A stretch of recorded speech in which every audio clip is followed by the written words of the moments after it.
প্রথমেই তোমাদের সকলকে জানাই মনসা পুজোর অনেক অনেক শুভেচ্ছা এবং ভালোবাসা। আমাদের মন্দিরে না প্রায় সব রকম পুজোই হয়ে থাকে, তাই মনসা পুজোটাও হচ্ছিল। আমি না কয়েকদিন ধরে খুব স্বপ্ন দেখছিলাম।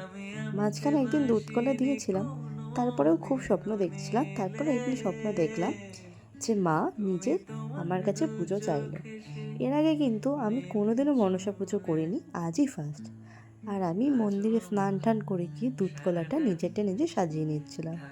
এই মনসা পুজোর কেমন কি নিয়ম থাকে তা আমি জানি না, শুধু আমার জানাতে দুধ কলা আর শ্যাপলা ফুল লাগে। তো তোমরা আরও কিছু জানলে আমায় জানিও। এবার তোমরা বলবে তোমার বাড়িতে তো মন্দির আছে। হ্যাঁ, মন্দির তো অবশ্যই আছে, কিন্তু সব নিয়ম না জানা হয় না। তারপর তো ঠাকুরমশাই পুজো করতে বসে গেলেন, আর আমরা আর পাড়ার কাকিমা জেঠিমারা বসে গেলাম অঞ্জলি দিতে। আর কেন জানি না আমার প্রত্যেকটা পুজোর যে অঞ্জলির মন্ত্রটা হয় না, সেটা আমার ভীষণ ভালো লাগে।